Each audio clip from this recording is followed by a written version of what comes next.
My name is Emily Schneider. I'm the co-chair of the Love Your Library campaign for the Montrose Regional Library District. We are asking voters to vote yes on two measures this fall, 6A and 6B, which will help stabilize funding for the library district.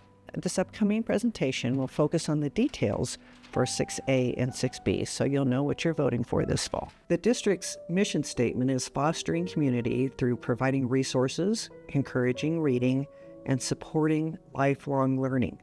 So how does this translate into our day-to-day world? Well, the library district itself, first of all, compiles most of Montrose County, except for the town of Nucla. So we have a physical library in Montrose, which we all know and love, and we also have a physical library in Natarita. The Natarita Library actually won the National Award for Small Library of the Year in 2011.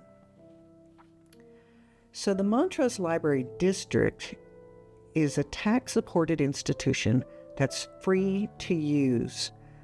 The district wants to provide an opportunity for all the individuals in the community to educate and entertain themselves. So why are we talking to you today? So in 2017, voters approved an additional 0.85 mill levy for 10 years. We are now asking you for your support to continue this mill levy to ensure the stable funding of the library district. In return for this additional funding, the library district made 5 promises to the community. The community asked us to be open 7 days a week. We think that being open every day is important to the community.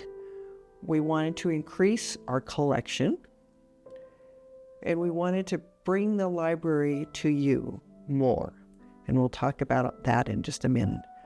We wanted to increase the number of innovative programs for all ages that we provide at the library.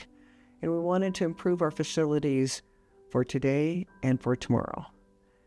Now, those are promises made in 2017, but we remain committed to carrying these promises forward in order to keep our library district strong. Promise number 1, remain open 7 days a week. We were able to do that within a couple of months of the last election, and we have stayed open every day since then. Promise number 2, we wanted a bigger collection than ever. During this period, we've joined the Marmot Network, and back in 2017, we had access to around 144,000 pieces of material. That was books, CD, books on tape, that kind of thing. Now we have access to more than 6 million different items. These include DVDs, these include movies, these include a number of different resources. You can download audiobooks, you can download ebooks, and many of these are available right on your phone or tablet. We also have a program called Canopy, from which you can stream a world of education and entertainment. There are hundreds of free movies, and there's also online courses. And these courses, you can take courses in finance, law, computer science, and lots more things. The other thing that we have is called a library of things. So you can check out things like hiking gear, power tools, kitchen appliances like mixers, sewing machines, musical instruments, board games, a number of things like that. You can check all of those out for free. Promise number 3, we want to bring the library to you. We have a beautiful facility in downtown Montrose and a beautiful facility in downtown Natarita, but not everybody can get to our library. So we have tried to find ways that we can get our library out to people in the community who can't come visit our building. So we started home delivery services. So you can call at the library, order some books, and they can be delivered to your front door. And for people with limited mobility, that's a great asset, and we have a number of people that use that service. We also have a number of different outreach vehicles that can go to various places throughout the community. We have our familiar bookmobile that we've had for a while, but we've added recently a book van. We have also added 2 e-cars that deliver to homes, and one in Montrose and one in Natarita. And we also have a book bike, and the book bike is usually sits in the front of the library. It's a fun thing to see. In addition to bringing books and materials to you personally, we have done a good job of improving our internet within the libraries. So if you have slow internet at home, or maybe no internet, or your computer's on the blink, you can come into the library and use the internet, and the internet is pretty fast. In addition to that, we have hotspots around the community that you can go to in Olathe and Montrose, that you can just use our hotspot, again, for faster internet than you may have at home. Promise number 4, innovative programs for all ages. Our focus on programs has often been with the young kids. We want to help kids learn to read and explore science, and that's a major focus for us. So right now we have baby, toddler, and family story times. We have Reading to Rover, which allows kids to read to dogs and helps them learn how to read out loud. We have STEM programs, but we also have our ever-popular summer programs where the kids in the district can connect to learn and connect with each other. Our 2025 summer program, which just ended, had more than 800 kids participate in that. Over the 9 weeks that the program went on, the staff delivered 82 different programs featuring 22 different guests and a total attendance of over 3,000 kids. Now that's an increase of over 1,000 kids from even the previous year. So our summer reading programs are very, very popular. In Natarita, the Natarita Community Library basically provided a summer camp for the kids, and many of the kids in the community attended there. And what a gift to the parents and the kids in that community. Youth Services also gives away books to kids, so the kids can keep the books and start building their own library at home. The teens have just been amazing over the last 8 years. They have developed a teen advisory board and created their own section in the library. Every year they publish a teen literary magazine, and this year they've started a program called Teens Teach Tech. So if you're new to, say, you want to learn how to create a PowerPoint program, if you've never learned to do that before, you can meet with a teenager, and the teenagers will help you learn how to use different programs. In 2024, the teens had 65 different programs with over 800 active participants. We're very proud of our teen program at the library. Adult services continue to have a wide range of educational and entertaining programs. We have book clubs and author visits, and then we also have relaxing crafternoons and interesting petroglyph hikes. Again, in 2024, we had over 85 different programs geared towards adults and over 1,200 participants. Promise number 5, we have to look at our facilities as Montrose continues to grow and our library district continues to grow. We have to be able to use our facilities wisely. So the first thing that we did was we tackled some deferred maintenance projects. We completely updated the HVAC system, which was over 25 years old. We changed out the carpets, and we reupholstered much of the furniture in the Montrose Library. In Natarita, we helped improve some of the outside space around the library there to make it more usable for the kids there. We also acquired a library annex. This is just north of the bypass, and we have 9,000 square feet that we can use to accomplish a lot of things for us.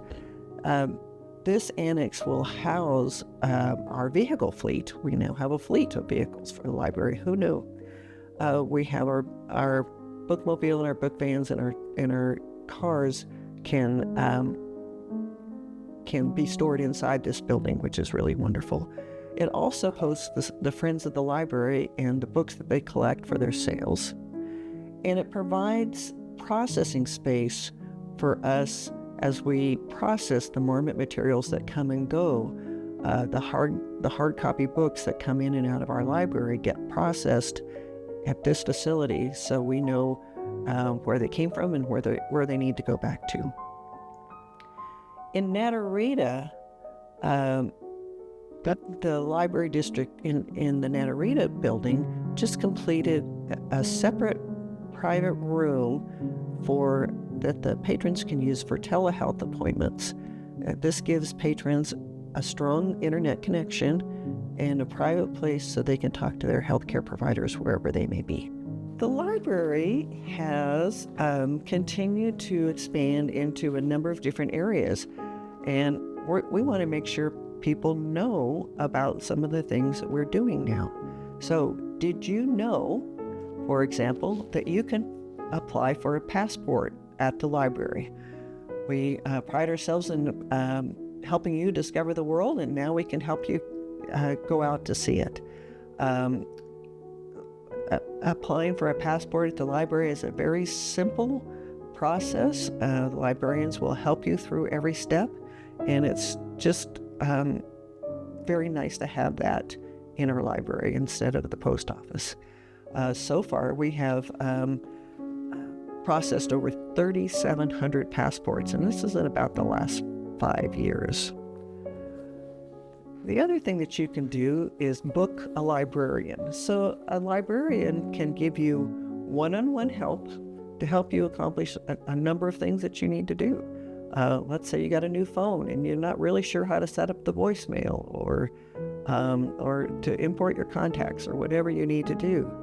The librarian can also help you with your research project. Everything from finding family links to doing a historical search.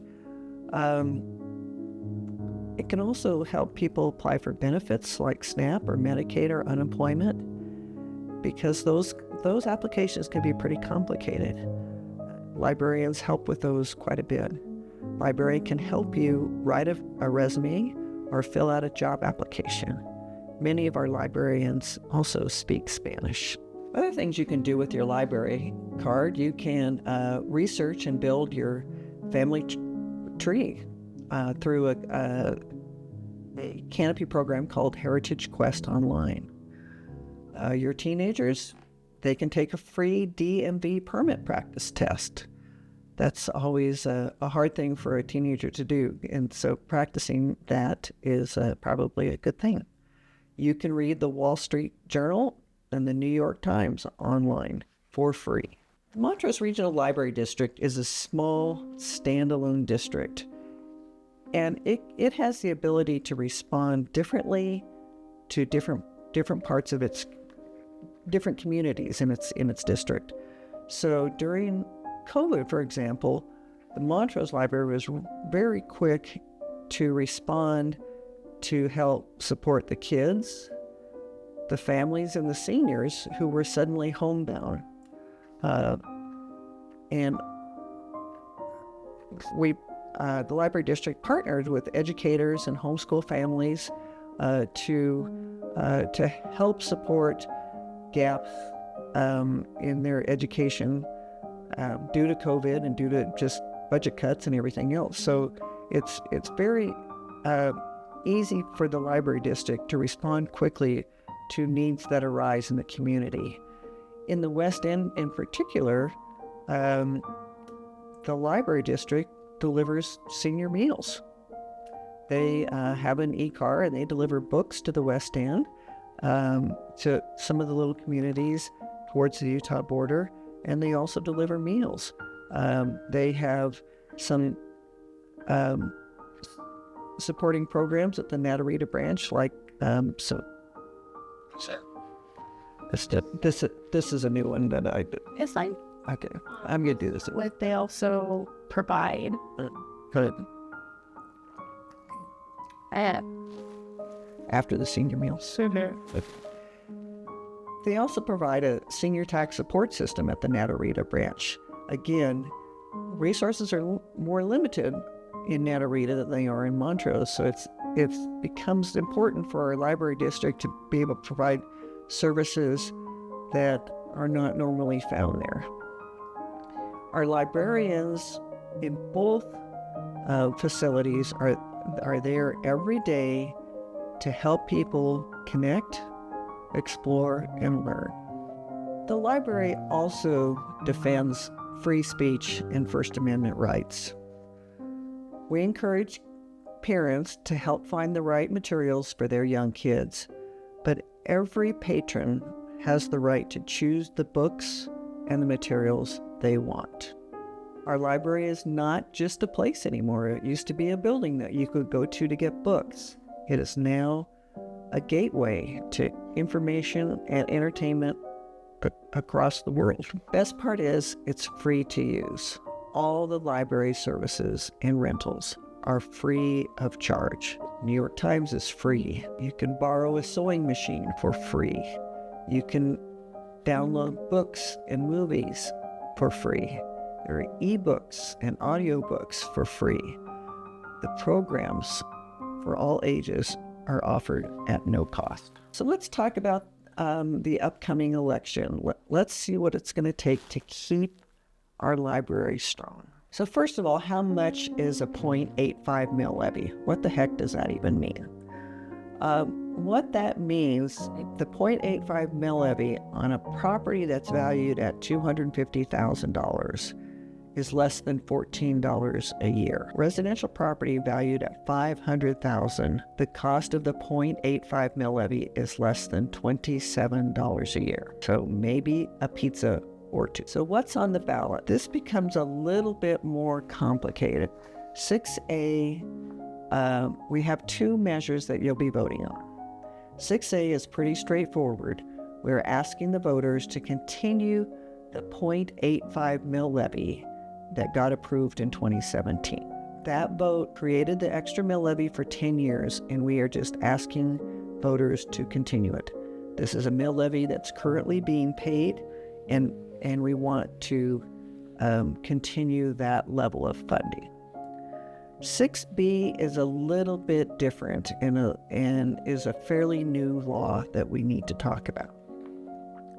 In 2024, the Colorado legislature voted to limit the growth of property tax revenue in special districts like the library. And this limit applies to our whole mill levy, which is 3.85 mills.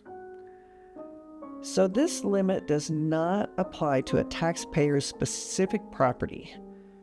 The taxes on your property will vary by the market value in your area. But this is an overall limit on all of the property taxes that are collected for the entire district. So property taxes can grow by increases in market value, but they can also grow because there's more properties in the district. Montrose, as we know, has experienced a lot of growth in the last few years as people discover the benefits of living here and are choosing to move here.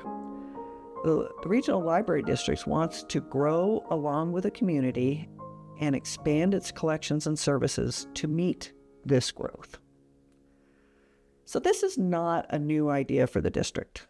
In 1999, the voters approved to remove the limits imposed by TABOR, the Taxpayers' Bill of Rights. That allowed the district to expand along with the growth of the community over the last 25 years. The limit imposed by the legislature last year is really similar to Tabor growth restrictions. We're asking voters to continue what we've been doing for the last 25 years and waive the limits imposed by the legislature. So let's talk about some numbers. For 2026, the library district is projecting a growth of 11%. That's based upon property values, which have stabilized quite a bit, but this is mostly a growth rate of the community. Without the limit, the district can continue to grow as the same rate as the community. This will allow the district to continue to provide the level of materials and services our patrons have come to expect. If the limit is not waived, the district will lose about $400,000 of revenue. This translates to about $13 per year less for a home worth about $500,000.